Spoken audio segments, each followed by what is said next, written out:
केंद्रीय सड़क परिवहन और हाईवे मंत्री नितिन गडकरी ने आज एक बड़ा ऐलान किया टोल टैक्स को लेकर कि 3,000 रुपये सालाना में आप नेशनल हाईवेज में कहीं भी मुफ्त जा सकते हैं। बस एक बार 3,000 रुपये रिचार्ज कराने होंगे। अब इसका पूरा रायता क्या है, कितना लाभ मिलेगा और जो यात्राओं की लिमिट रखी गई है 200, उसके क्या मायने हैं, तमाम सवाल हैं जो आपके मन में आ रहे होंगे। इस वीडियो में आपको इन सभी सवालों के जवाब देने का प्रयास करेंगे और मेरे साथ जुड़ रहे हैं हमारे वरिष्ठ साथी कुमार कुंदन जी, जिन्होंने इस पूरा ये जो घोषणा है इसको समझा है, जाना है, उसकी जो डिटेल्स है वो समझी है। कुंदन जी, सबसे पहले तो बेसिक जो प्लॉट है जो सामने समझ में आ रहा है हमें कि 15 अगस्त से लागू होने जा रहा है। 3,000 कीमत होगी एनुअल पास की और 200 यात्राओं तक की इसकी लिमिट होगी। ये तो बेसिक समझ में आ रहा है। और आपने फिलहाल क्या समझा इस घोषणा को लेकर, पहले दर्शकों को वो बता दीजिए, फिर कुछ सवाल है मेरे जो मन में आ रहे हैं वो आपसे पूछूंगा।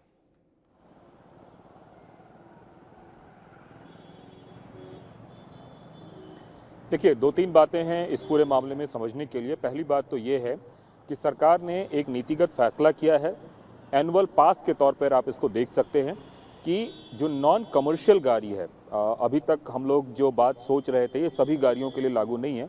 जो नॉन कमर्शियल, जो आपकी निजी गाड़ी है, उसको आप जब नेशनल हाईवे के किसी भी टोल बूथ से ले जाएंगे तो NHAI का जो भी टोल बूथ है उस पर सिर्फ ये पास लागू होगा। मैं फिर से रिपीट कर रहा हूँ, ये जो सरकार नया सिस्टम लेके आ रही है, ये सिस्टम सिर्फ और सिर्फ NHAI के बूथ पर ही लागू होगा। पहली चीज। अब इसको हम समझने की अगर कोशिश करें कि मान लीजिए आप यहाँ से कहीं भी अलग किसी भी राज्य में जाते हैं, आपने नेशनल हाईवे लिया, नेशनल हाईवे लेने के साथ ही अगर आप स्टेट हाईवे पे आ गए और वहाँ पे अगर स्टेट हाईवे का टोल है तो वहाँ पे ये नियम लागू नहीं होगा। वहाँ पे आपको जो टोल जैसे देना है वैसे ही आपको देना पड़ेगा, पहली बात। दूसरी बात कि इस टोल में जो नियम बनाए गए हैं वो आप साल में एक बार रिचार्ज कीजिए, उसमें 200 बार या फिर 3,000, दोनों में से दो जो पहले है। 200 बार का मतलब है कि एक बार अगर आपने टोल क्रॉस किया तो आपका एक कट जाएगा, एक मतलब अगली बार आपके पास 199 चांस बचा, दूसरा कटा तो 198 चांस बचा। जैसे मान लीजिए आप यहाँ से जयपुर जा रहे हैं, 5 टोल है, तो इसका मतलब ये नहीं है कि यहाँ से जयपुर NHAI का एक ट्रैक है तो एक टोल लगेगा, नहीं। यहाँ से जयपुर के बीच में अगर 5 टोल बूथ है NHAI के तो आपको 5 ट्रिप आपका कट गया। तो आपको ये समझना जरूरी है। दूसरी बात यह है कि सरकार ने ये तय किया है कि ये सिर्फ और सिर्फ निजी वाहनों पे लागू होगा, इसमें गैर निजी वाहन शामिल नहीं होंगे। उस पे आगे से विचार किया जाएगा। सरकार का ये दावा है कि इस सिस्टम के लागू होने से ऐसे लोग जो NHAI पे फ्लुएंट ट्रेवल करते हैं साल में, उनको कम से कम 10,000 रुपये की बचत होगी। ये सरकार का अपना एक असेसमेंट है। अब आप मान लीजिए ये उनके लिए बहुत फायदेमंद है। जैसे मसलन कोई दिल्ली से मानेसर जा रहा है काम करने के लिए, तो दिल्ली से मानेसर के बीच टोल लग रहा है। अब वो मानेसर पर डे टोल पे कर रहा है और उसका अपना है। अगर उस हिसाब से आप देखेंगे तो उनके लिए बहुत ही फायदेमंद है, इसमें कोई दो राय नहीं है। लेकिन जो गाहे बगाहे टोल पे जाते हैं या गाहे बगाहे सफ़र करते हैं, मुझे लगता है कि उनके लिए, उनकी तुलना में ये उनके लिए ज़्यादा बेनिफिशियल है जो कंटिन्यू ट्रेवल करते हैं। जैसे मान लीजिए कोई NCR में रहता है, सोनीपत से आता है या फिर फरीदाबाद पलवल से आ रहा है, वो डेली ट्रेवल कर रहा है, तो डेली ट्रेवल करने वालों के लिए ये पास उनके लिए बहुत ही फायदेमंद है और निश्चित रूप से एक बड़ी अमाउंट की बचत उनके लिए होगी। बिल्कुल, ये तो बेसिक चीज़ें हो गई और कुछ जो भ्रांतियां हैं वो भी आपने क्लियर कर दी कि ये सिर्फ और सिर्फ नेशनल हाईवेज पर लागू होगा। जो लोग, मैं देख रहा हूँ सोशल मीडिया पर सवाल पूछ रहे हैं, वो मैं आपसे पूछ लेता हूँ कि जो स्टेट हाईवेज होते हैं, एक्सप्रेस वेज हैं, जैसे कि मान लीजिए कोई दिल्ली से कानपुर जा रहा है या लखनऊ जा रहा है, 2 एक्सप्रेस वे पड़ते हैं, तो उन पर ये जो बाकी जो प्राइवेट होते हैं उन पर क्या ये लागू होगा? इसको लेकर कोई योजना है?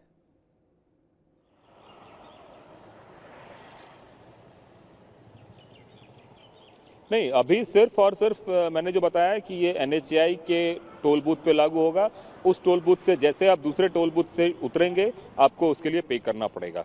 तो एक तरह से ये भी कह सकते हैं कि अभी के हिसाब से आपको 2 एक्सेस कार्ड रखना पड़ सकता है। एक तो नॉर्मल फास्टैग जिससे कि आपके पैसे कटते हैं और दूसरा ये वाला फास्टैग। तो कई सारी ऐसी चीज़ें हैं, कई सारी ऐसी मतलब भ्रांतियां हैं। नितिन गडकरी ने खुद इस पर एक वीडियो भी जारी किया और वीडियो के माध्यम से यह बताने की कोशिश की कि किस तरीके से लोगों का जो कन्फ्यूजन है वो दूर हो सके। और कोशिश ये है, चूंकि सरकार बहुत इस पर पहले से काम कर रही थी, सरकार इसको वन टाइम भी करने की बात कर रही थी और तमाम ऐसी बातें आई इसको लेकर, लेकिन सारी उहापोह को दूर करते हुए आखिरकार सरकार ने 15 अगस्त से इसको लागू करने का फैसला कर लिया है। इसको लेके बाकायदा वेबसाइट पर तमाम तरह के FAQs भी जारी हो रहे हैं। अगर किसी को कोई जानकारी या कुछ और पूछना है तो सरकार से पूछ भी सकती है। कैसे जारी होगा, किस तरीके से जारी होगा, इसके बारे में भी आने वाले समय में आपको बता दिया जाएगा। बिल्कुल, कुछ सवाल मेरे और थे, जैसे कि जो 200 यात्राओं का मतलब है वो कम लोग समझ पा रहे हैं, उनको समझ में नहीं आ रहा है कि ये कैसे काउंट होगा। लोग ये भी पूछ रहे हैं कि 200 ट्रिप अगर खत्म हो जाती हैं तो उसके बाद क्या करना होगा? क्या तुरंत 3000 रुपये फिर से रिचार्ज करना होगा, या फिर वो मान लीजिए टोल पर हैं और 200 यात्रा खत्म हो गई तो क्या वहाँ पर वो टोल पे कर सकते हैं जो रेट है? कैसे होगा ये?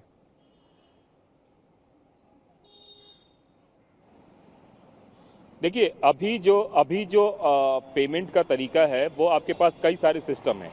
मसलन कि आप ऑनलाइन भी कर सकते हैं और टोल के पहले आप फास्टैग रिचार्ज जहां करवाते हैं उस तरीके से, तो बेसिकली ये रिचार्ज सिस्टम ही होगा।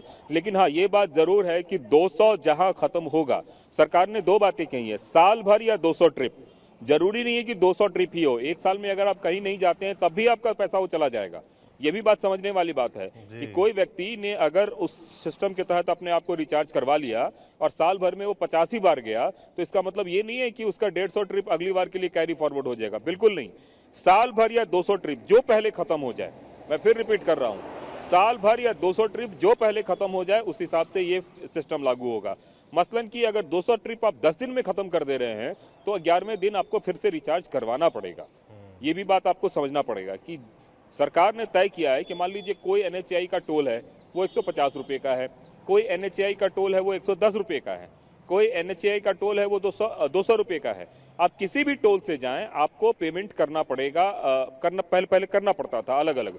लेकिन अब अगर आप इस स्कीम में आ रहे हैं तो आपका सिर्फ एक चांस कटेगा, मतलब एक चांस एक टोल। इसको ऐसे समझे तो ज्यादा बेहतर होगा, एक चांस एक टोल। तो अगर आप इस तरीके से करते हैं तो आपके पास मैसेज आता रहेगा कि आपका एक चांस घट गया, 2 चांस घट गया, 3 चांस। अभी मैसेज आता है कि आपका कितना पैसा घटा और उस हिसाब से आप अपना अगला प्लान तय करते हैं। उसी तरीके से आपके पास भी मैसेज आ जाएगा कि आपके 200 में से इतने चांस बचे हुए हैं। तो आप इसको इस तरीके से समझिए कि जैसे ही 200 खत्म होगा वैसे ही आपको उसको रिचार्ज कराना पड़ेगा। ऑनलाइन रिचार्ज की सुविधा होगी। अगर आप ऑनलाइन रिचार्ज नहीं करवा पाते हैं तो फास्टैग, मतलब जो वहां पे टोल जहां कटता है उससे पहले कई सारे वेंडर खड़े होते हैं, उनसे भी आप रिचार्ज करवा सकते हैं। लेकिन ये सब कुछ आपको मोबाइल में पता चलता रहेगा। बिल्कुल, ये जो ट्रिप और आपने क्लियर किया कि एक ट्रिप को एक चांस मान लीजिए, तो एक सवाल मेरा ये भी था कि जैसे कि मान लीजिए कि कई लोग कानपुर से लखनऊ जाते हैं तो एक टोल पड़ता है, वापसी के वक्त वो टोल आधा ही पड़ता है। अगर आप 12 घंटे या मतलब एक दिन के अंदर वापस आ जाते हैं, ऐसा उसमें नियम है। तो वैसा नियम क्या इस पर भी लागू होगा कि आप गए सेम डे उसी रूट से लौट आए? जैसे आप बता रहे थे अभी कि जयपुर आप गए तो 5 टोल पड़े, तो 5 बार आपके 5 चांस आपके चले गए, तो क्या लौटते वक्त भी सेम डे 5 चांस और खत्म हो जाएंगे?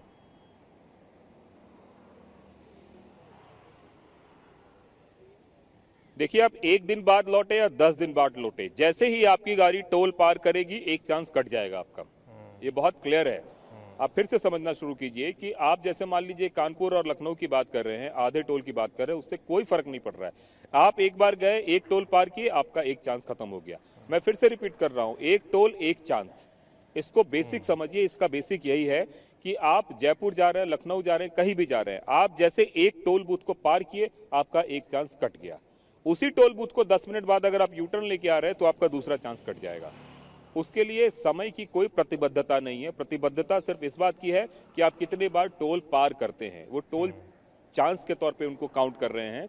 और इनका यह दावा है कि जो इन्होंने कैलकुलेट किया है अपना कि एक आदमी कितनी बार ट्रेवल करता है और कितना बार जा सकता है, तो इनका ये दावा है कि ये जो स्कीम लेके आ रहे हैं उस स्कीम से लोगों की बचत हो रही है और अच्छी खासी बचत हो रही है। लेकिन मैं फिर आपको बताऊंगा कि ये जो स्कीम है ये उनके लिए है जो फ्रीक्वेंट ट्रेवलर हैं। अगर आप जैसे साल में एक बार लखनऊ से कानपुर जा रहे हैं तो फिर आप ये मत सोचिए कि आपके लिए बहुत फायदेमंद सौदा हो सकता है। लेकिन हाँ, इतना जरूर है, जैसे कि मैं अपनी बात कर रहा हूं, अगर मैं हरिद्वार जाता हूं, हरिद्वार अभी आने जाने का जो टोल है वो तकरीबन 600-700 रुपए का लग जाता है। और अगर मैं साल में 3 बार भी जा रहा हूं या 4 बार भी जा रहा हूं तो उस हिसाब से सोचिए तो वो तो 3,000 रुपये का क्रॉस कर जा रहा है। तो अगर मैं वो सिस्टम लेके रखता हूं तो मुझे बचत हो सकती है।